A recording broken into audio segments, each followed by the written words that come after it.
से हम जो स्टार्ट करेंगे यहाँ पे CSS। तो अभी जैसे कि आपने जब HTML पढ़ा होगा तो वहाँ पे आपने देखा होगा कि हमारा जो आउटपुट आता है वो कम्प्लीटली यहाँ पे ब्लैक एंड वाइट आती है, ठीक है। तो जो आउटपुट हमारा क्या आता है यहाँ पे कम्प्लीटली ब्लैक एंड वाइट आता है, तो उसको मुझे कलरफुल करना है। तो जैसे कि आप कोई भी वेबसाइट देखते हो तो आपका जो डेटा आपको यहाँ पे मिलेगा प्रॉपरली अरेंज है, ठीक है। तो अभी जैसे कि हमने ये नेविगेशन आपको दिख रहा है वो एक ही लाइन में आ रहा है, बट हमारा क्या था कि मैंने आपको HTML जब पढ़ाया था मैंने बताया था यहाँ पे कि उसमें 2 कैटेगरीज होती है। कौन सी? एक ब्लॉक लेवल टैग्स होते हैं और दूसरे यहाँ पे क्या होते हैं, इनलाइन लेवल टैग्स होते हैं। तो जैसे कि क्या होता है कि जैसे ब्लॉक लेवल टैग है वो क्या आता है, हमेशा 1 by 1 ही आते हैं। तो जैसे कि अगर आप यहाँ पे देखोगे तो आपको यहाँ पे क्या दिख रहा है, पैराग्राफ यहाँ पे दिख रहा है, तो ये पैराग्राफ है। बट अगर हम लोग HTML के थ्रू पैराग्राफ लेते हैं तो क्या होता है, फर्स्ट पैराग्राफ आएगा, उसके बाद सेकंड पैराग्राफ आएगा, उसके बाद थर्ड पैराग्राफ आएगा। वो एक लाइन में नहीं आएगा बिकॉज ऑफ उसकी जो बाय डिफॉल्ट प्रॉपर्टीज होती है उसके कारण। बट CSS में ऐसे नहीं है, जो उसकी बाय डिफॉल्ट प्रॉपर्टीज है उसको हम चेंज भी कर सकते हैं। तो उसके लिए यहाँ पे जो CSS में डिफरेंट प्रॉपर्टीज यहाँ पे दिए हुए हैं, तो कौन सी प्रॉपर्टीज है और CSS क्यों यूज करते हैं तो वो भी हम देखते हैं यहाँ पे। तो जैसे कि आपके सामने यहाँ पे जो है इमेजेस है, यहाँ पे 2 इमेजेस आपको दिख रहे हैं। एक जो है यहाँ पे स्केच है, सिर्फ मतलब ब्लैक एंड व्हाइट आपको इमेज दिख रही है, और एक जो इमेज आपको दिख रही है यहाँ पे कलरफुल इमेज यहाँ पे दिख रही है, ठीक है। तो ये जो इमेज है कलरफुल वो ज़्यादा अट्रैक्टिव लग रही है। क्यों ज़्यादा अट्रैक्टिव यहाँ पे लग रही है? बिकॉज ऑफ यहाँ पे क्या होगा कि जो कलर यहाँ पे लगा, मतलब कलर है, ठीक है। तो आप बताइए यहाँ पे जो मुझे चैट बॉक्स में कि आपको कौन सी इमेज ज़्यादा अच्छी लग रही है, यहाँ पे कि जो स्केचिंग है या कलर वाली है, तो वो इमेज ज़्यादा अच्छी लग रही है।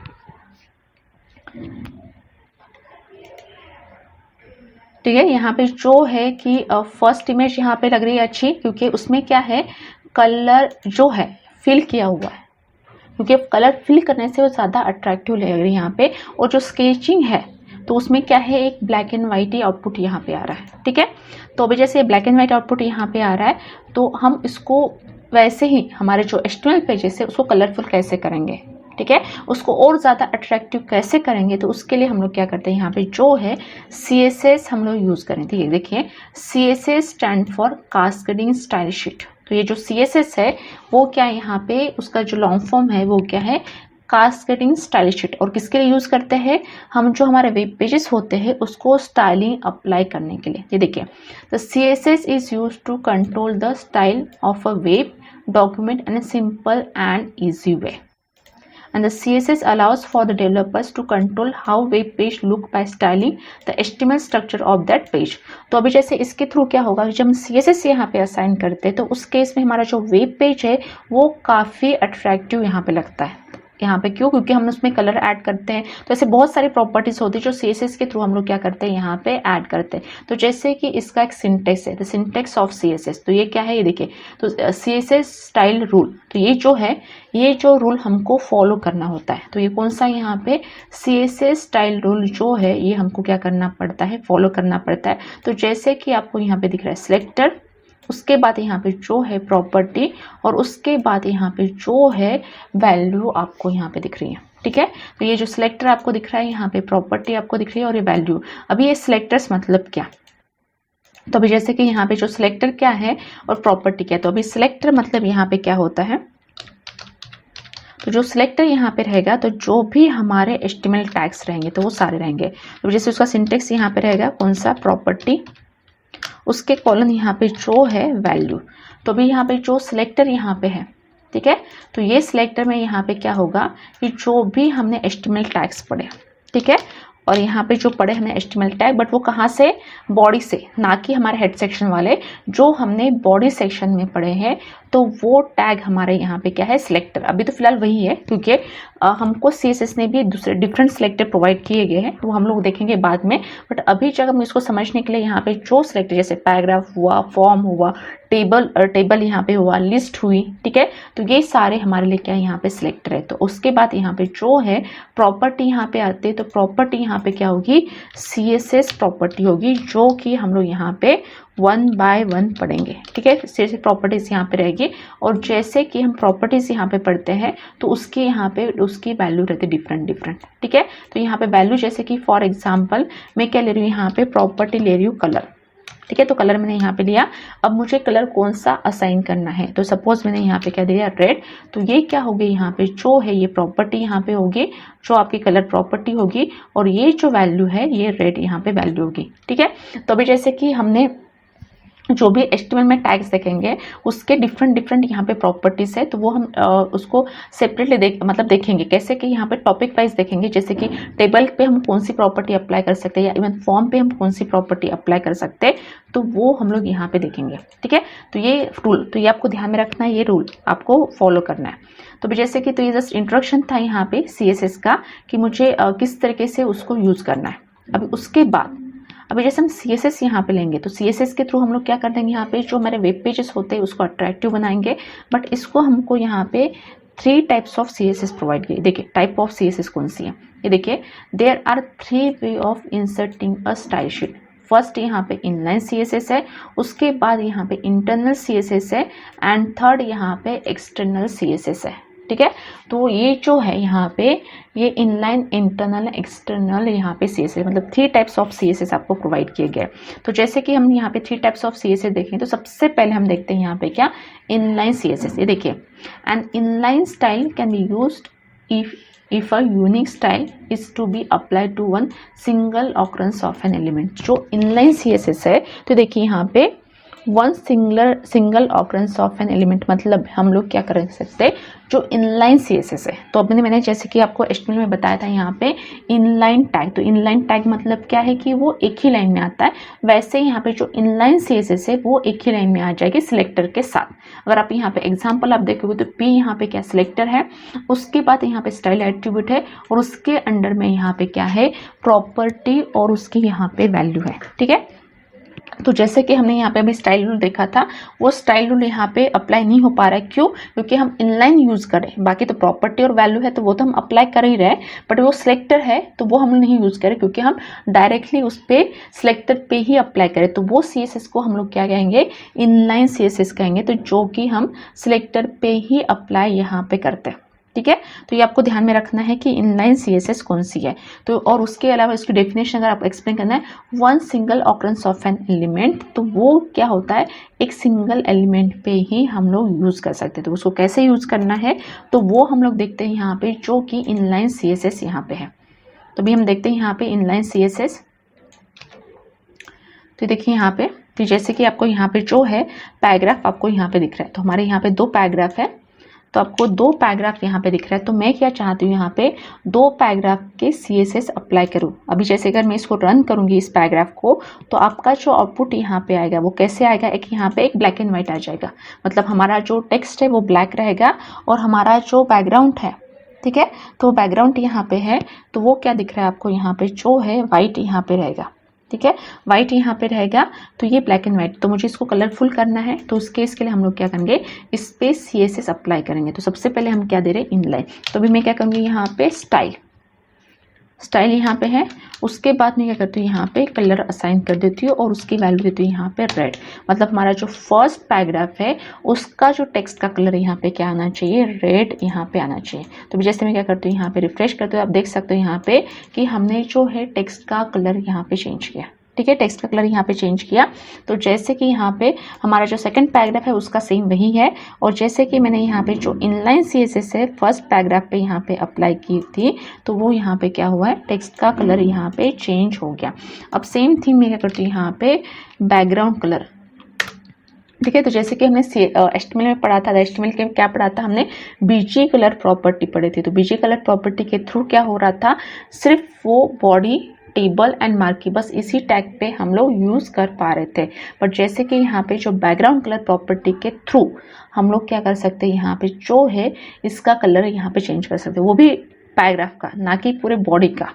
ठीक है, तो अभी जैसे कि मैं क्या करती हूँ, यहाँ पे जो है मैंने यहाँ पे ग्रे, तो अभी देखिए आप देख सकते हो यहाँ पे मैंने यहाँ पे 2 प्रॉपर्टीज ऐड की। कौन सी, एक कलर प्रॉपर्टी ऐड की, और दूसरी यहाँ पे बैकग्राउंड कलर जो प्रॉपर्टी है वो मैंने यहाँ पे ऐड की। अब दोनों को मुझे डिफ्रेंशिएट करने के लिए मैंने क्या किया, यहाँ पे सेमीकोलन। तो आपको जैसे भी आपको मल्टीपल प्रॉपर्टी ऐड करना है तो आप यहाँ पे ऐड कर सकते हो, सिर्फ आपको ये ध्यान में रखना है उसको डिफ्रेंशिएट करना है, तो उस केस के लिए आपको क्या करना पड़ेगा, दोनों के बीच में सेमीकोलन देना कंपलसरी है, नहीं तो आपकी जो भी प्रॉपर्टी यहाँ पे अप्लाई नहीं होगी। ठीक है, तो अभी जैसे मैं क्या करती हूँ, इसको रिफ्रेश करती हूँ। देखिए आपका हमारा जो फर्स्ट जो पैराग्राफ है उसको यहाँ पे बैकग्राउंड कलर भी यहाँ पे असाइन हो गया। ठीक है, तो इस तरीके से यहाँ पे तो आप देख सकते हो यहाँ पे इसको क्यों सिंगल ऑकरेंस ऑफ एलिमेंट कहा जाता है, बिकॉज कि हम लोग यहाँ पे इसको जो CSS असाइन करते हैं वो सिंगल एलिमेंट पे ही करते हैं। अब जैसे मुझे इस पैराग्राफ पे अप्लाई करना है तो मुझे फिर से यहाँ पे क्या करना है, स्टाइल यहाँ पे लिखना पड़ेगा। ठीक है, तो जैसे कि मैं यहाँ पे क्या करती हूँ, कलर असाइन करती हूँ। तो यहाँ पे मैंने जो कलर यहाँ पे दे दिया है, तो वो कौन सा कलर मैंने यहाँ पे दिया है, ब्लू कलर यहाँ पे दे दिया। ठीक है, ब्लू कलर दे दिया। अब जैसे मैं क्या करती हूँ, यहाँ पे इसको रिफ्रेश करती हूँ। देखिए हमारा जो टेक्स्ट है उसका कलर यहाँ पे जो है ब्लू यहाँ पे आ गया। ठीक है, तो इस तरीके से जो है कि हम लोग क्या कर सकते हैं, यहाँ पे CSS यहाँ पे असाइन कर सकते हैं, मतलब इनलाइन CSS। ठीक है, तो अगर आपको यहाँ पे भी और भी प्रॉपर्टी यहाँ पे ऐड करनी है, जैसे कि मुझे इसका जो टेक्स्ट है उसका फॉन्ट साइज बढ़ाना है। ठीक है, तो मैं यहाँ पे क्या करती हूँ, फॉन्ट साइज प्रॉपर्टी यहाँ पे ऐड करती हूँ। तो ये जो है, तो ये जो हम लोग प्रॉपर्टी अभी फिलहाल मैं यहाँ पे बताने के लिए आपको ले रही हूँ, जैसे कलर हुआ, बैकग्राउंड हुआ या फॉन्ट साइज, वो हम लोग बाद में और इन डिटेल में पढ़ेंगे। ठीक है, तो अभी जैसे कि मैं क्या करती हूँ, यहाँ पे 30 पिक्सल, तो मैंने यहाँ पे जो फॉन्ट साइज है मैंने क्या दिया, यहाँ पे 30 पिक्सल यहाँ पे दे दिया है। तो जैसे मैं क्या करती हूँ, इसको रिफ्रेश, तो ये देखिए यहाँ पे हमारा जो सेकंड पैराग्राफ है तो वो क्या है, यहाँ पे 30 पिक्सल यहाँ पे आ गया। ठीक है, तो इस तरीके से हम लोग क्या कर सकते हैं, यहाँ पे जो है फॉन्ट साइज भी चेंज कर सकते हैं। ठीक है, तो ये होगी कौन सी हमारी कौन सी CSS यहाँ पे होगी, इनलाइन CS, क्योंकि हमने यहाँ पे single occurrence of an element में सिंगल एलिमेंट पे ही यहाँ पे यूज किया है, इसीलिए। तो जिसमें हम लोग क्या करें, यहाँ पे सिलेक्ट, मतलब क्या है हमारा यहाँ पे सिंटेक्स स्टाइल है यहाँ पे, उसके बाद यहाँ पे जो है कलर वैल्यू है, मतलब उसकी प्रॉपर्टी है, और उसके बाद क्या है उसकी यहाँ पे जो है वैल्यू यहाँ पे है। ठीक है, तो इस तरीके से हम लोग क्या कर सकते हैं, यहाँ पे जो है इनलाइन CSS क्या कर रहे हैं हम लोग यूज करें। अभी नेक्स्ट, अब नेक्स्ट CSS यहाँ पे कौन से, इंटरनल CSS। देखिए, the internal CSS rule into the HTML document using the style element. तो अभी जैसे हम इंटरनल CSS यूज करेंगे तो आपको ये ध्यान में रखना है कि जो हम इंटरनल CSS यूज करेंगे तो वो इंटरनल CSS को क्या करना है, हेड सेक्शन में ऐड करना है। ठीक है, हेड सेक्शन में। तो जैसे कि मैं क्या करूँ, यहाँ पे जो इंटरनल CSS यहाँ पे यूज कर रही हूँ तो उसको मुझे क्या करना है, हेड सेक्शन में ऐड करना है। तो हमको क्या लिखना है, उसके लिए जो सिंटेक्स है स्टाइल। ठीक है, तो आपको टाइप भी आप ले सकते हो यहाँ पे, उसको डिनोट करने के लिए text/CSS। और जैसे कि यहाँ पे जो है हम लोग क्या करेंगे, यहाँ पे स्टाइल को यहाँ पे क्लोज कर देंगे। ठीक है, स्टाइल को यहाँ पे जो है क्लोज में यहाँ पे कर देती हूँ। स्टाइल को मैंने क्या किया, यहाँ पे क्लोज कर दिया। तो ये कहाँ पे देना है, आपको हेड सेक्शन में ही लेना है, आपको बॉडी सेक्शन में CSS नहीं लेना है। क्योंकि जब हमने हेड सेक्शन एलिमेंट पढ़ा था उसके इसमें मैं बताया था कि हेड क्या करता है, कंटेनर का काम करता है, मतलब जिसको भी हमको वेब पेज पे अप्लाई करना है तो उसको मुझे एक्सेस करने के लिए मुझे कहाँ पे लिखना पड़ता है, हेड सेक्शन में ही लिखना पड़ता है। इसलिए हमने जो CSS इंटरनल CSS यूज करे तो उसको हेड सेक्शन में हमने अप्लाई यहाँ पे किया। ठीक है, तो ये हमने रूल यहाँ पे लिखा, this tag is placed inside the head section, internal style that are used only for the given page. अभी देखिए यहाँ पे दोनों में डिफरेंस क्या है। इनलाइन CSS में क्या होता है, एक single occurrence of an element, single element पे हम यूज कर सकते हैं। और यहाँ पे क्या लिखा है, ओनली फॉर गिवन पेज। तो हो सकता है आपकी वेबसाइट आप बना रहे हो, जैसे कि यहाँ पे ये वेबसाइट है, तो मैंने आपको वेबसाइट की डेफिनेशन बताई थी क्या, website is a collection of web pages. ठीक है, ये मैंने बताया था, website is a collection of web pages. तो अभी जैसे कि अगर आप वेबसाइट बनाने जाओगे तो वहाँ पे आपका सिंगल पेज नहीं रहेगा, आपके मल्टीपल पेजेस होंगे। बट इसीलिए यहाँ पे जो इंटरनल CSS की यहाँ पे जो डेफिनेशन है क्या लिखा है, तो internal style that are used only for the given pages, मतलब जो गिवन पेज है, जो करंट पेज है उसी के लिए ही अप्लीकेबल रहेगा, रिमेनिंग पेज के लिए नहीं। ठीक है, ये ध्यान में रखिए, पॉइंट्स मैंने जो बताया है वो आपने ध्यान में रखिए कि ये सिर्फ गिवन पेज के लिए रहेगा, मतलब जो हमारा करंट पेज है उसके लिए रहेगा, दूसरे पेजेस के लिए यहाँ पे नहीं रहेगा। ठीक है, तो अभी जैसे कि हम हेड सेक्शन में यहाँ पे देते हैं और हमारा स्टाइल रूल, अभी रूल क्या है हमारा, अभी जस्ट हमने देखा था, ये हमारा क्या है, सिलेक्टेड प्रॉपर्टी एंड वैल्यू। तो ये हमारा क्या है, स्टाइल रूल, जो कि हम इंटरनल CSS में यूज करेंगे। तो यहाँ पे क्यों यूज करना हमको पड़ रहा है, बिकॉज कि जो P टैग है वो कहाँ पे हमारे बॉडी सेक्शन में है और उसको हमने CSS कहाँ पे अप्लाई यहाँ पे करा है, हेड सेक्शन में।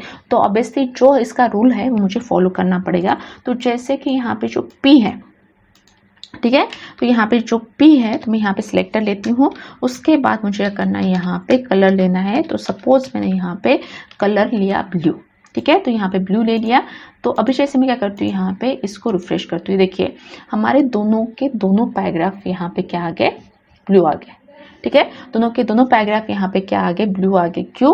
क्योंकि हमने जो है जो सिलेक्टर यहाँ पे अप्लाई किया है, हेड सेक्शन में अप्लाई किया। तो यहाँ पे जो क्या हुआ, हेड सेक्शन में अप्लाई किया तो ये क्या करेगा, जितने भी P है तो उस पे सभी पे ये कलर ब्लू ही अप्लाई कर देगा। जैसे कि हमने जब इनलाइन CSS यूज की थी तो हम क्या हो रहा है, एक पर्टिकुलर एलिमेंट पे अप्लाई कर रहे हैं। तो इस रीजन से क्या होगा कि वो स्टाइल सिर्फ एक ही एलिमेंट के लिए रहेगा। मतलब जितने हमने फर्स्ट P पे असाइन किया, जैसे कि कलर ब्लू में असाइन करिए सपोज इनलाइन CSS में, तो सिर्फ वो फर्स्ट पैराग्राफ है उसी के लिए रहता है, क्योंकि हम लोग सिंगल एलिमेंट पे ही अप्लाई करता है। बट इंटरनल CSS का वैसा नहीं है। तो ये क्या करता है, आपका जो करंट पेज होता है या गिवन पेज होता है उस पे ही ये अप्लाई यहाँ पे करता है। तो इसलिए यहाँ पे उसने क्या किया है, जितने भी, अगर आप यहाँ पे सिर्फ 2 ही नहीं, आप कितने भी पैराग्राफ क्यों ना लो, 10-15 पैराग्राफ क्यों ना लो, फिर भी वो क्या करेगा, उतने सारे पैराग्राफ को कलर ब्लू ही यहाँ पे देगा, ठीक है। तो ये कौन सी होगी, यहाँ पे इंटरनल CSS है, जो कि हम उसी सेम फाइल पे यूज करते हैं। तो अभी जैसे कि हमने इनलाइन देखा, इंटरनल CSS देखा, तो उसमें जो भी हम लोग यूज लिख रहे हैं तो किस में लिख रहे हैं, हम लोग यहाँ पे HTML फाइल में ही यहाँ पे लिख रहे हैं, ठीक है। तो अभी जैसे कि मुझे जो पैराग्राफ है तो मैं चाहती हूँ यहाँ पे इसका फॉन्ट साइज चेंज करो। तो यहाँ पे जो है मुझे फॉन्ट साइज यहाँ पे चेंज कर रहा है, तो मैं यहाँ पे दिया, मैंने 30 पिक्सल यहाँ पे दिया, फॉन्ट साइज मैंने यहाँ पे 30 पिक्सल। और जैसे मैं क्या करती हूँ, यहाँ पे रिफ्रेश यहाँ पे करती हूँ, देखिए यहाँ पे क्या हुआ कि हम लोग यहाँ पे जो है 30 पिक्सल यहाँ पे दे दिया। तो यहाँ पे क्या हुआ, दोनों के दोनों पैराग्राफ का यहाँ पे जो है साइज यहाँ पे बढ़ गया, ठीक है। बट अभी यहाँ पे देखा जाए तो इंटरनल CSS का तो ये ड्रॉबैक हो गया, क्योंकि अगर हो सकता है कि मेरा जो फर्स्ट पैराग्राफ है, ठीक है, तो उसको मुझे ब्लू कलर चाहिए, बट मुझे जो सेकंड पैराग्राफ है उसको ब्लू कलर नहीं चाहिए। तो उस केस के लिए क्या करेंगे, क्योंकि ये तो इसका ड्रॉबैक हो गया। क्योंकि अगर आप हम जाते हैं यहाँ पे तो उसमें जब भी कोई वेबसाइट हम बनाते तो यहाँ पे देखिए ये भी आपको क्या दिख रहा है, पैराग्राफ ही दिख रहा है, और ये भी पैराग्राफ ही है। बट अगर देख सकते हो कि यहाँ पे दोनों का जो स्टाइलिंग है वो डिफरेंट है, सेम नहीं है। हाँ, जहाँ पे सेम है ज़रूरत है वो तो सेम है, बट यहाँ पे जो आप देख सकते हो यहाँ पे, और ये आप सेक्शन देखोगे तो यहाँ पे उसकी जो स्टाइलिंग है वो यहाँ पे डिफरेंट है। तो उस केस के लिए यहाँ पे क्या है, ठीक है। तो उस केस के लिए हमको CSS ने ये प्रॉब्लम हो सकती है, इसी रीजन से CSS में हमको उसके सेपरेट सिलेक्टर दिए। तो वो उसमें ये जो हमारा ड्रॉबैक आ रहा है वो हम लोग उस पर सोल्यूशन फाइंड कर सकते हैं। तो वो हम सेपरेटली देखेंगे कि CSS ने हमको जो HTML सिलेक्टर है उसके अलावा क्या क्या सिलेक्टर प्रोवाइड किए गए। तो हमारा सेपरेट सेक्शन यहाँ पे रहेगा कि सिलेक्टर क्या हम लोग यूज़ करेंगे। तो अभी सबसे पहले तो हमने यहाँ पे क्या किया है, जो कि पैराग्राफ यहाँ पे लिया, ठीक है। तो ये होगी हमारे कौन सी, इंटरनल CSS। तो मैंने वही बताया यहाँ पे जो इनलाइन एंड इंटरनल जो CSS है उसका जो एक्सटेंशन रहेगा वो .html रहेगा, क्योंकि हम HTML फाइल में ही यहाँ पे लिख रहे हैं, ठीक है। ये हो गया। अब उसके बाद यहाँ पे जो है इसका थर्ड टाइप, ये तो हमने 2 टाइप यहाँ पे देख लिया। उसके बाद यहाँ पे उसका थर्ड टाइप है व्हाट इज एक्सटर्नल CSS। ये देखिए, the external style define in a separate file, use this centralize style definition and provide uniformity across the all web pages of website. तो ये जो एक्सटर्नल CSS है तो ये क्या होती है, सेपरेट फाइल होती है। मतलब जो CSS होती है उसकी एक सेपरेट फाइल यहाँ पे होती है, ठीक है। तो भी जैसे कि मैंने आपको बताया यहाँ पे इनलाइन इंटरनल में आपको HTML फाइल में ही लिखना होता है, बट जब एक्सटर्नल CSS आप यूज़ करोगे तो उस केस में जो है आपको 2 फाइल क्रिएट करनी पड़ेगी। कौन सी, जो कि हमारे HTML फाइल होती है वो, जिसमें हम हमारी कोडिंग यहाँ पे लिखेंगे, और दूसरी फाइल यहाँ पे कौन सी होगी, CSS, जिसमें हम स्टाइलिंग लिखेंगे। मतलब स्टाइल जो प्रॉपर्टीज होगी और उसकी वैल्यू हम यहाँ पे लिखेंगे। और इसका क्या है, देखिए, use this centralized style definition and provide for across all web pages of website। मतलब ये अगर हम एक्सटर्नल CSS यूज करते हैं तो ये क्या होगी कि हमारे पूरे वेब पेजेस, मतलब मैं वेबसाइट बना रही हूँ, अगर सपोज उसमें 5 पेजेस होंगे तो ये 5 पेजेस के लिए भी रहेगी, ठीक है। मतलब क्या है कि अगर हम लोग इंटरनल CSS यूज़ करें तो हम हेड सेक्शन में यूज़ करें तो वो क्या होता है, सिर्फ जो उसका करंट पेज है उस पर अप्लीकेबल हो सकता है। अगर मैं दूसरा पेज यहाँ पे क्रिएट करती हूँ तो उसके लिए मुझे फिर से CSS लिखना पड़ेगा, ठीक है। बट एक्सटर्नल में वैसे नहीं होता है। तो एक्सटर्नल में क्या होता है कि जैसे हम इसकी separate external CSS file create करेंगे और उसको अटैच करेंगे। तो ये अटैच करने के लिए जो सिंटेक्स है वो यहाँ पे क्या सिंटेक्स है, ये देखिए हेड सेक्शन में यहाँ पे है link REL style sheet type text/css और उसके बाद यहाँ पे जो है href यहाँ पे mystyle.css, ठीक है, mystyle यहाँ पे css। तो ये फाइल हम लोग क्या करेंगे यहाँ पे अटैच करें। तो मैं क्या करूँगी यहाँ पे सबसे पहले यहाँ पे जो है एक्सटर्नल फाइल css ये क्रिएट करती हूँ। तो जैसे कि ऑलरेडी यहाँ पे क्रिएट है, ठीक है, बट मैं एक बार यहाँ पे फिर से इसको आपको सेव करके बताती हूँ यहाँ पे कि कैसे करना है। तो जो भी आप फाइल यहाँ पे लोगे तो आपको जो नेम देना है आप दे सकते हो, बट उसका एक्सटेंशन क्या होगा यहाँ पे .css ही होना चाहिए। ये देखिए, तो अभी हमारी यहाँ पे क्या है, दो फाइल है, कौन से एक HTML फाइल है और दूसरे यहाँ पे क्या है, ये CSS फाइल है। तो हम लोग क्या करेंगे यहाँ पे, जो कि यहाँ पे CSS फाइल है, ठीक है, तो जो कि यहाँ पे जो CSS फाइल है तो उसको हम लोग किस तरीके से अटैच करेंगे, तो मुझे वो भी हेड सेक्शन में ही अटैच करेंगे। तो हम लोग लेते हैं यहाँ पे क्या, लिंक आरईएल मतलब क्या है, ये रिलेशनशिप। तो ये आरईएल हमने इसके पहले भी देखा था जब हमने फेवी आइकॉन देखा था, और फेवी आइकॉन में हमने क्या देखा था, आरईएल में आइकॉन हमने लिखा था। क्यों, क्योंकि वो आइकॉन से रिलेटेड था और जैसे कि ये स्टाइल शीट से रिलेटेड थे तो इसलिए हम लोग क्या लिखेंगे यहाँ पे स्टाइल शीट, ठीक है। तो यहाँ पे क्या लिखेंगे हम स्टाइल शीट, उसके बाद यहाँ पे क्या आएगा टाइप text/css और उसके बाद यहाँ पे जो है हमारी कौन सी href मतलब क्या, हाइपरटेक्स्ट रेफरेंस। तो ये हमने देखा था रेफरेंस के लिए। तो अभी जैसे कि मुझे यहाँ पे क्या करना है, CSS फाइल को अटैच करना है, ठीक है। तो अभी जैसे मैंने ये CSS फाइल सेव की है वो डेस्कटॉप पे है, इवन मेरा जो demo.html फाइल है वो भी यहाँ पे डेस्कटॉप पे है, ठीक है, ये भी डेस्कटॉप पे यहाँ पे। तो अभी जैसे कि मुझे इसको अटैच करना है तो उसको हम लोग कैसे करेंगे, यहाँ पे सिर्फ style.css, क्योंकि ये किसी फोल्डर में नहीं है, ये डायरेक्टली डेस्कटॉप पे यहाँ पे। तो हम लोग क्या करेंगे, यहाँ पे जो है style.css हम लोग यहाँ पे यूज़ करेंगे, ठीक है, ये हो गया। तो हमारी जो एक्सटर्नल CSS फाइल यहाँ पे अटैच होगी। तो आप देखिए यहाँ पे कि इसका एडवांटेजेस क्या है कि ये हम पूरे वेब पेजेस के लिए, मतलब पूरे वेबसाइट के लिए हम लोग यूज़ कर सकते हैं। क्यों, क्योंकि आपको क्या करना है, सिर्फ यही एक लिंक आपको हर पेजेस के हेड सेक्शन में लिखना है और कुछ नहीं यहाँ पे। तो इसलिए यहाँ पे जो है एक्सटर्नल CSS जो है हम पूरे यहाँ पे क्या कर सकते हैं, वेबसाइट के लिए यूज़ कर सकते हैं, ठीक है, ये हो गया। तो भी जैसे मुझे इस पे लेना है तो भी जैसे कि यहाँ पे भी मुझे सेम रूल को फॉलो करना पड़ेगा जो हमारा स्टाइल रूल है, कौन सा, selector curly braces property colon value, ठीक है। तो अभी जैसे मैं क्या करूँगी, यहाँ पे जो है मैं P टैग यहाँ पे यूज़ करूँ, ठीक है, मेरा सिलेक्टर यहाँ पे P है। उसके बाद मैं क्या करती हूँ, यहाँ पे जो है फॉन्ट साइज़ प्रॉपर्टी में यहाँ पे यूज़ करूँ। तो सपोज मैंने यहाँ पे 50 पिक्सल यहाँ पे दे दिया फॉन्ट साइज़। तो अभी मैं यहाँ पे इसको रिफ्रेश करती हूँ, जो भी यहाँ पे है, जैसे मैंने यहाँ पे रिफ्रेश की तो देखिए आप देख सकते हो यहाँ पे आपकी दोनों भी पैराग्राफ का यहाँ पे जो है फॉन्ट साइज़ यहाँ पे बढ़ गया, ठीक है। मतलब ये जो इंटरनल CSS में जो हुआ था प्रॉब्लम वही आ रहा है, मतलब कि मुझे दोनों पैराग्राफ है तो सब पे नहीं अप्लाई करना होगा। तो बट यहाँ पे क्या हो रहा है कि जो इंटरनल CS है और जो कि हमारा यहाँ पे एक्सटर्नल CSS है तो उसमें यहाँ पे सेम ही आउटपुट यहाँ पे आ रहा है, ठीक है, सेम ही आउटपुट यहाँ पे आ रहा है।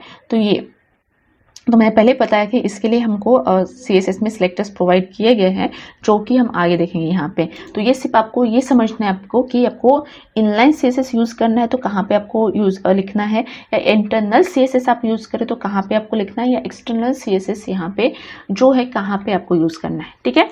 तो अभी जैसे कि हम लोग यहाँ पे हमने एक्सटर्नल इनलाइन इंटरनल ये तीनों भी देखा।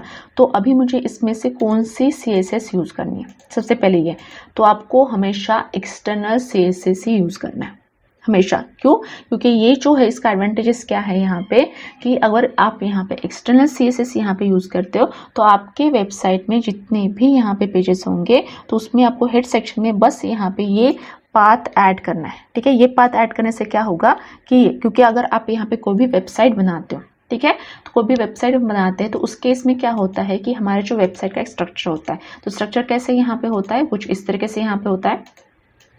ये देखिए यहाँ पे जो होता है कि कुछ उसका पार्ट होता है, सबसे पहले तो ये हेडर सेक्शन होता है, ठीक है। तो हेडर सेक्शन यहाँ पे रहता है। तो जैसे कि मैं यहाँ पे लेती हूँ क्या, हेडर, उसके बाद यहाँ पे जो है कि बैनर सेक्शन यहाँ पे होता है।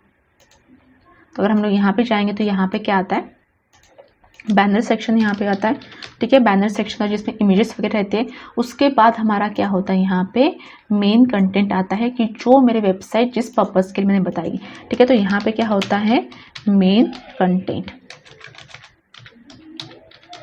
ठीक है। तो मेन कंटेंट यहाँ पे आती है और उसके बाद यहाँ पे जो है फुटर पार्ट आता है जिसमें क्या होता है कॉपीराइट की इंफॉर्मेशन होती है, ठीक है।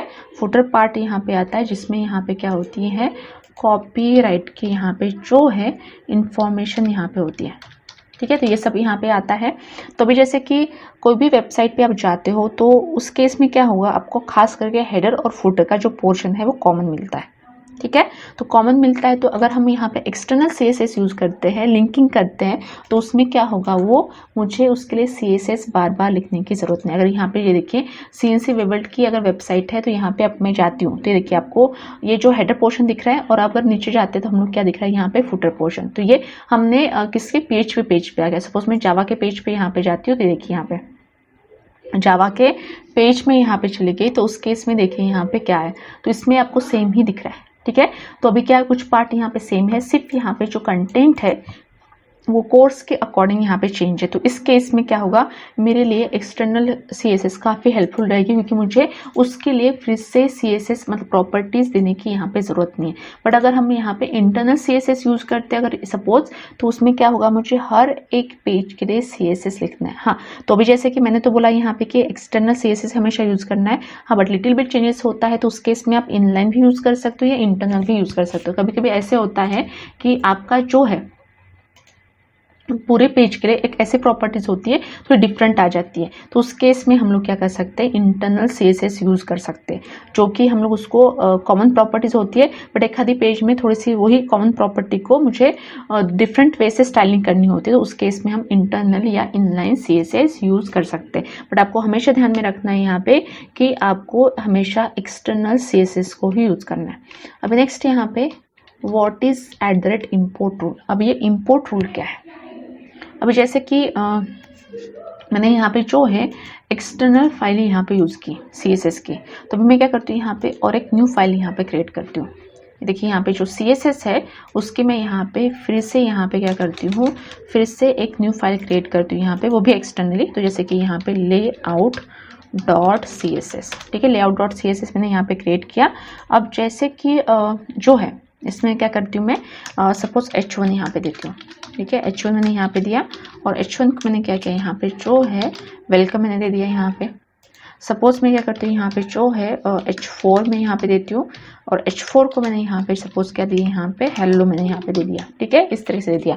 तो अभी जैसे कि ये जो है तो ऑलरेडी हमने CSS में क्या लिखा है यहाँ पे पीक के बारे में लिखा है। तो अभी जैसे layout.css है तो उसमें मैं क्या करती हूँ यहाँ पे H1 या H4 के बारे में यहाँ पे लेती हूँ, मतलब उसमें स्टाइलिंग अप्लाई करती हूँ। तो अभी जैसे मैं क्या करती हूँ यहाँ पे कलर ले रही हूँ, मैंने कलर यहाँ पे जो है ब्लू यहाँ पे ले लिया। उसके बाद यहाँ पे जो है उसको बैकग्राउंड कलर यहाँ पे असाइन करती हूँ। सपोज मैंने यहाँ पे जो है और बैकग्राउंड कलर यहाँ पे दे दिया सपोज येलो। तो ये मैंने यहाँ पे ले लिया। तो अभी मैं चाहती हूँ यहाँ पे जो खास करके जो H1 है तो उसको मुझे ये असाइन करनी है। वो देखिए यहाँ पे मुझे सिर्फ एग्जांपल देना है इसलिए मैंने यहाँ पे दी है प्रॉपर्टीज पे छोटी छोटी। बट यहाँ पे इस तरीके से नहीं होता। आप छोटी प्रॉपर्टी के लिए अगर आप एक प्रॉपर्टी यूज़ करते हो या वेब पेज आप बना रहे हो सिंपल सा तो उसके लिए आपको एक ही CSS फाइल आएगी। जब हम वेबसाइट बनाते हैं तो उस केस में क्या होता है कुछ कुछ प्रॉपर्टीज़ ऐसे होती है कि वो सारे पेजेस के लिए नहीं होती है। तो उस केस में हम लोग क्या कर सकते हैं उसको सेपरेटली भी लिखते हैं। या कोई इफेक्ट्स है तो उसको मुझे अंडरस्टैंड करने के लिए हम लोग मल्टीपल CSS भी क्रिएट करते हैं एक्सटर्नली। तो उस केस में क्या होता है कि हम लोग जो है उसको लिंकिंग करते हैं। तो जैसे मैंने स्टाइलिंग यहाँ पे लिंकिंग की तो अभी मैं क्या करती हूँ यहाँ पे जो है लेआउट को भी लिंकिंग कर देती हूँ यहाँ पे। तो इसको मैं कॉपी करती हूँ यहाँ पे तो लेआउट को यहाँ पे तो जैसे कि layout.css में हमने क्या लिखा है layout.css में मैंने क्या लिखा है यहाँ पे जो है H1 के बारे में यहाँ पे लिखा, ठीक है। H1 के बारे में यहाँ पे लिखा।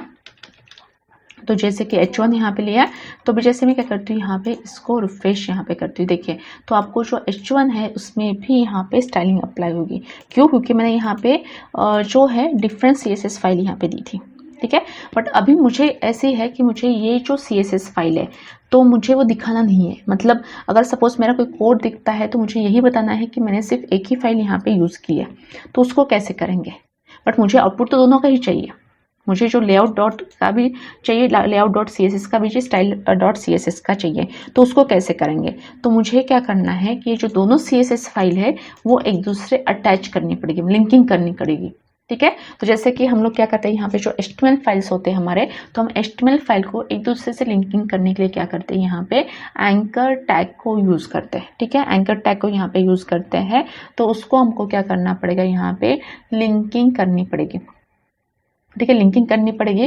तो CSS फाइल को वैसे ही मुझे यहाँ पे लिंक करना है, तो उसके इसके लिए क्या करना है, तो उसके लिए हमको एक रूल दिया गया है, उसको हमको फॉलो करना है। तो कौन सा रूल है, यहाँ पे देखिए, what is this, the import rule. ये देखिए इम्पोर्ट रूल, @इम्पोर्ट रूल, तो ये मुझे फॉलो करना पड़ेगा। तो मतलब इससे @इम्पोर्ट रूल से क्या होगा, हमारी CSS फाइल एक दूसरे से लिंकिंग हो जाएगी। ये देखिए, तो @import rule is use to import one style sheet into another style sheet। मतलब क्या करेगा, हम @import रूल यूज करेंगे और जिसको हम इंपोर्ट करेंगे तो उस CSS की सारी प्रॉपर्टी वो क्या हो गया, जिसके साथ हमने इसमें इंपोर्ट किया है उसमें वो एक्सेस कर लेगा। देखिए, this rule also support the media query so that the user can import the media independent style sheet। तो क्या होता है कि जैसे हम एडवांस पार्ट में जाते हैं तो मुझे रिस्पॉन्सिव वेबसाइट बनानी होती है, तो उसके लिए यहाँ पे जो खास करके जो मीडिया की फाइल होती है उसको भी हम सेपरेट यहाँ पे लगते हैं। ये देखिए, the @import rule must be declared at the top of the document after any character set declaration। तो अभी जैसे कि मुझे यहाँ पे क्या करना है, ये सिंटेक्स को फॉलो करना है। तो मैंने क्या बोला यहाँ पे आप लोगों को कि मुझे लेआउट CSS, मुझे इसको अटैच नहीं करना है, तो हम लोग क्या करेंगे, हम लोग जाएंगे CSS में, मतलब जो हमारी मेन CSS फाइल है, उसके बाद यहाँ पे क्या होगा, @import। ठीक है, और उसके बाद यहाँ पे जो है URL आ जाएगा, तो URL यहाँ पे आ जाएगा। तो इस URL में जो CSS फाइल को मुझे लिंकिंग करनी है तो उसका नाम यहाँ पे आना चाहिए। तो सपोज मैं यहाँ पे देती हूँ क्या, कोलन, उसके बाद यहाँ पे जो है लेआउट डॉट CSS। ठीक है, लेआउट डॉट यहाँ पे जो CSS, उसके बाद मैंने क्या दिया यहाँ पे सेमीकोलन। ठीक है, तो मैंने यहाँ पे दे दिया सेमीकोलन, जैसे कि मैं यहाँ पे सिंगल कोट्स में यहाँ पे देती हूँ।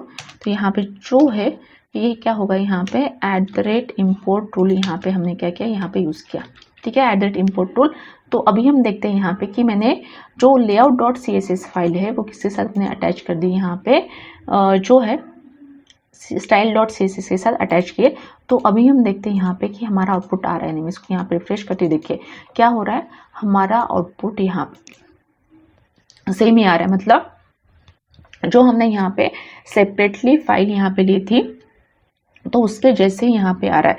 ठीक है, तो आपको अगर ऐसा लगता है कि अगर आप आगे जाके वेबसाइट बनाओगे तो उसमें हो सकता है कि आपको जो एक्सटर्नल CSS है वो एक दो लेनी पड़ेगी। तो उस केस में आपको क्या करना है, और जो मेन CSS आपकी रहेगी तो बाकी की CSS फाइल को आप यहाँ पे इंपोर्ट कर दो, ताकि आपकी जो भी प्रॉपर्टीज होगी CSS की वो सारी एक्सेस यहाँ पे हो जाए। तो मतलब इसके थ्रू क्या होगा, हमारी जो CSS फाइल है वो एक दूसरे से यहाँ पे क्या हो जाएगी, लिंक यहाँ पे हो जाएगी। ठीक है, तो इस तरीके से यहाँ पे क्या है कि हमारा जो @import टूल था। अभी नेक्स्ट, अभी उसके बाद हम लोग यहाँ पे देखते हैं क्या, CSS measurement and colour value. तो भी जैसे कि CSS है तो उसमें कुछ यूनिट हमको प्रोवाइड किए गए। तो जैसे कि मैंने बोला था आपको यहाँ पे कि जो HTML में हम सिर्फ अगर वैल्यू भी असाइन करते हैं, जैसे कि विड्थ मैंने लिया, हाइट मैंने लिया, तो मैंने कोई भी यूनिट नहीं दिया। ठीक है, तो मैंने क्या बोला था, वो बाय डिफ़ॉल्ट किस में लेता है, पिक्सल में ही लेता है। बट अगर मुझे यूनिट चेंज करना है तो वो हम लोग CSS के थ्रू चेंज कर सकते हैं। देखिए यहाँ पे CSS ने कौन से यूनिट प्रोवाइड किए या कौन से कलर वैल्यू हमको प्रोवाइड किए गए हैं, तो वो हम लोग यहाँ पे देखते हैं। तो सबसे पहले देखिए यहाँ पे CSS मेजरमेंट्स। तो सबसे पहले यहाँ पे क्या, परसेंटेज। तो आप यहाँ पे परसेंटेज ले सकते हो। तो जैसे कि हमने फॉन्ट साइज़ यहाँ पे लिया हुआ है, तो मैं क्या करती हूँ, यहाँ पे जो फॉन्ट साइज़ है तो इसको मैं क्या करती हूँ, यहाँ पे पिक्सल ना लेके परसेंटेज में यहाँ पे लेती हूँ। देखिए, तो मैंने क्या किया, यहाँ पे जो परसेंटेज में लिया। तो अभी हम देखते हैं आउटपुट में, इसको रिफ्रेश करके देखिए यहाँ पे ये ओवरऑल यहाँ पे जो है हमारे ब्राउज़र का यहाँ पे कैलकुलेट करता है, इसलिए वो काफ़ी यहाँ पे छोटा दिखा रहा है। ठीक है, तो ये हो गया परसेंटेज। उसके बाद आपको क्या करना है, सेंटीमीटर में लेना है यहाँ पे, तो आप उसको सेंटीमीटर में भी यहाँ पे ले सकते हो। तो मैंने सपोज यहाँ पे 50 सेंटीमीटर यहाँ पे दे दिया। तो इसका भी यहाँ पे देखिए जो कि यहाँ पे जो उसका जो आउटपुट यहाँ पे आएगा, तो देखिए यहाँ पे इसको यहाँ पे रिफ्रेश करते हुए देखिए यहाँ पे जो है सब यहाँ पे काफ़ी बड़ा यहाँ पे हो गया। इसको जस्ट यहाँ पे 5 सेंटीमीटर यहाँ पे देती हूँ।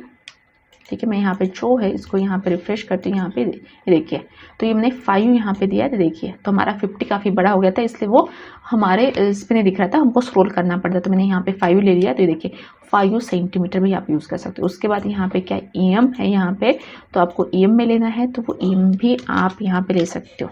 ठीक है, तो यहाँ पे जो है EM, यहाँ पे मैं इसको रिफ्रेश करती हूँ, यहाँ पे देखिए तो ये है EM। ठीक है, EM यहाँ पे आ गया। उसके बाद आपको इंचेस में लेना है, यहाँ पे जो है इंचेस में आप ले सकते हो। यहाँ पे सपोज मैंने क्या किया, यहाँ पे इन दे दिया। ठीक है, तो जैसे कि मैं यहाँ पे रिफ्रेश करती हूँ, यहाँ पे जो है इंचेस में, अगर मुझे यहाँ पे mm में देना है यहाँ पे, ठीक है, तो वो भी हम लोग यहाँ पे देंगे। तो यहाँ पे आप देख सकते हो यहाँ पे हमारे डिफरेंट यूनिट है और उसके हिसाब से जो है हमारा आउटपुट यहाँ पे आ रहा है। तो जैसे कि यहाँ पे पॉइंट पिक्सल, तो पिक्सल तो ऑलरेडी हमने देखा है, तो अगर आपको यहाँ पे पॉइंट में देना है तो वो भी आप यहाँ पे दे सकते हो। तो मैंने क्या किया, यहाँ पे 5 पॉइंट मैंने यहाँ पे लिया। ठीक है, 5 पॉइंट मैंने यहाँ पे लिया और जैसे मैं क्या करती हूँ इसको रिफ्रेश करती, देखिए यहाँ पे पॉइंट। तो ये इस तरीके से हम लोग क्या कर सकते हैं, यहाँ पे जो है यूनिट हम लोग यहाँ पे ले सकते हैं। ठीक है, बट मोस्ट ऑफ द यहाँ पे जो है हम लोग यहाँ पे पिक्सल लेते EM, नहीं तो यहाँ पे जो है परसेंटेज हम लोग यहाँ पे यूज़ करते हैं। अभी उसके बाद यहाँ पे कलर वैल्यू, तो जैसे कि मैंने आपको HTML बताया था, तो HTML मैंने बताया था यहाँ पे क्या कि हमने 2 तरीके से देखे थे। एक क्या है कि कीवर्ड दे सकते हैं और उसके बाद यहाँ पे क्या थी, हैश वैल्यू हम लोग दे सकते हैं।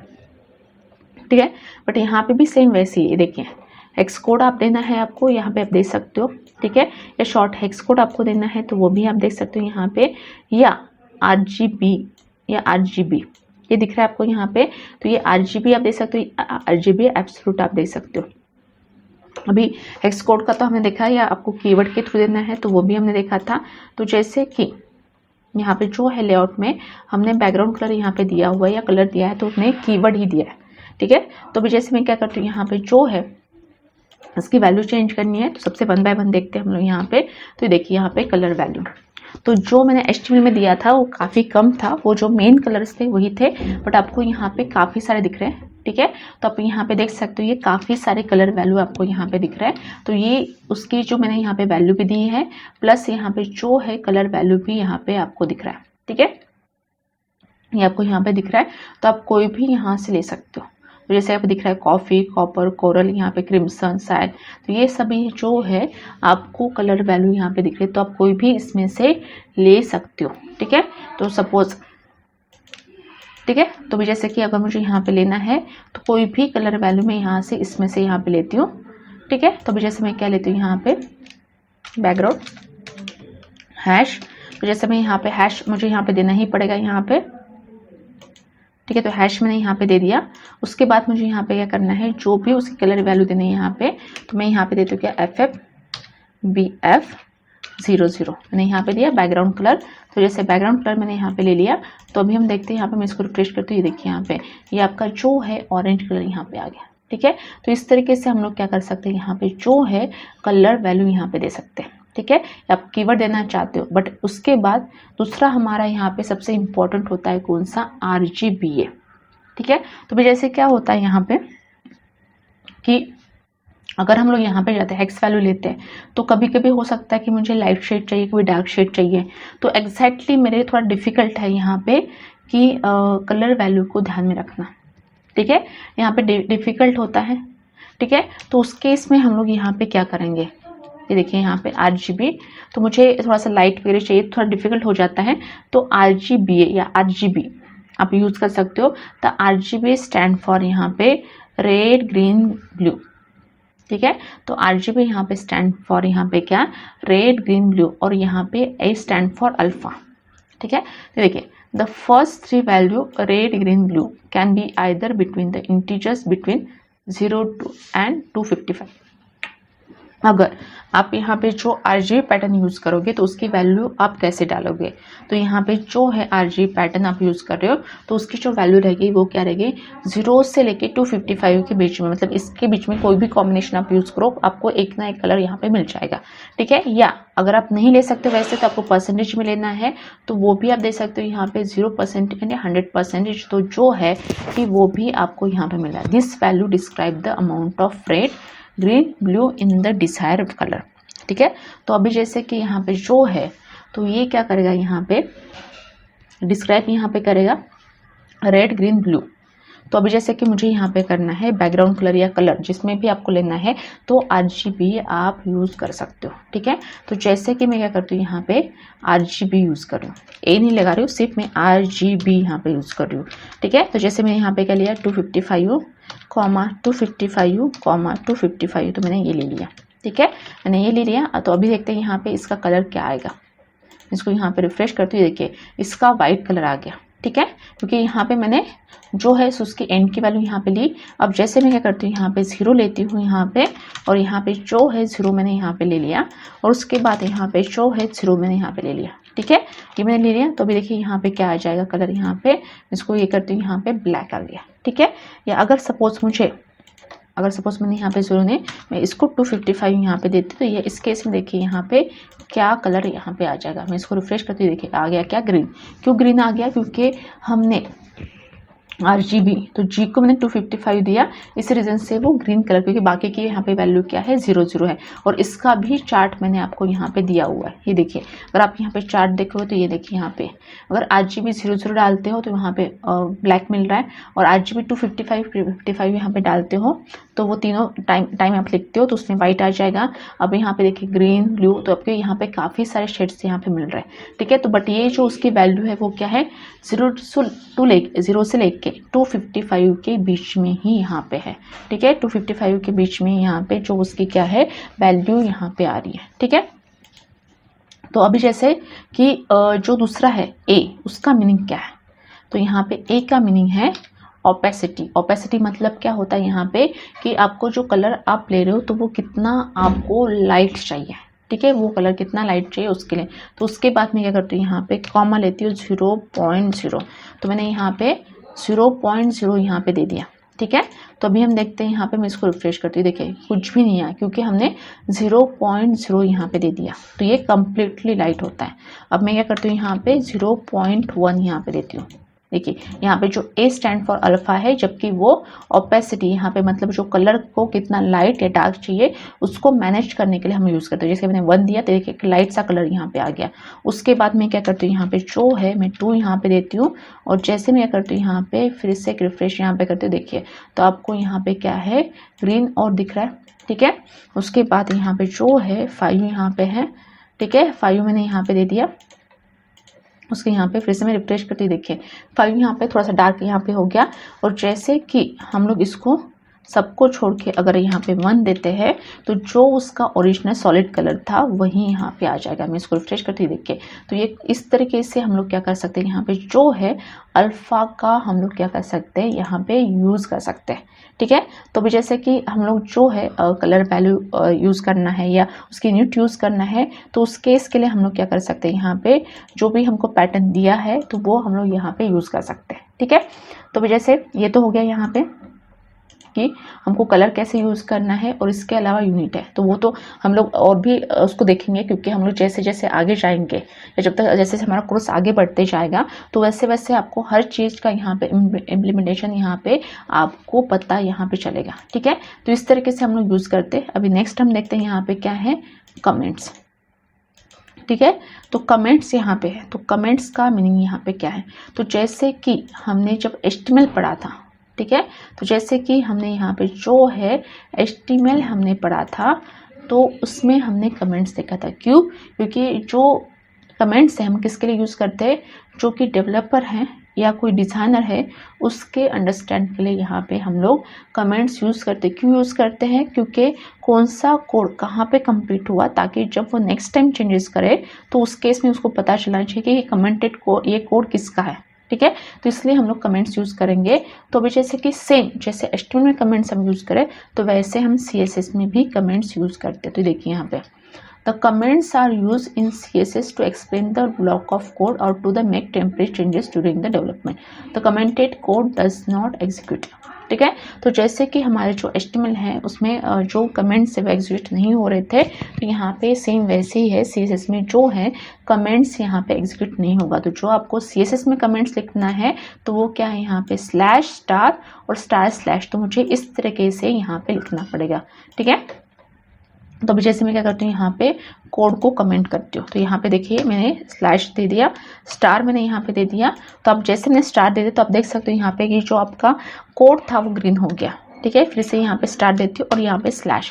देखिए यहाँ पे मैंने जो layout.css फाइल को जो अटैच मैंने किया था उसको मैंने कमेंट यहाँ पे कर दिया। तो अभी चेक करते हैं हमारा आउटपुट क्या आता है। इसको रिफ्रेश करती हूँ, देखिए हमारा जो वेलकम को यहाँ पे बैकग्राउंड कलर आ रहा था वो और या टेक्स्ट कलर आ रहा था वो नहीं आ रहा है। क्यों? क्योंकि हमने क्या किया था, जो हमने इम्पोर्ट रूल था उसको हमने कमेंट कर दिया। तो इस रीज़न से हमारा ब्राउज़र उसको रीड ही नहीं कर पाया। तो इसलिए हमारा जो आउटपुट यहाँ पे क्या हो रहा है, शो नहीं हो पाया। ठीक है, तो इस तरीके से हम लोग क्या कर सकते हैं, CSS में कमेंट्स, क्योंकि आपको देना ही पड़ता है। इवन HTML में भी कमेंट्स देना पड़ता है कि जैसे कि आपको यहाँ पे अगर मैं कोड यहाँ पे देखती हूँ, बताती हूँ यहाँ पे, तो आप देखोगे यहाँ पे कि कमेंट, ये देखिए आपको यहाँ पे कमेंट यूज़ हुआ है और यहाँ पे कमेंट यूज़ हुआ है। ठीक है, तो ताकि ये कि जो कोड है ये गूगल टैग मैनेजर का किसी को भी अंडरस्टैंड यहाँ पे हो जाएगा। ठीक है, तो ये जो कोड है गूगल टैग मैनेजर का यहाँ पे है।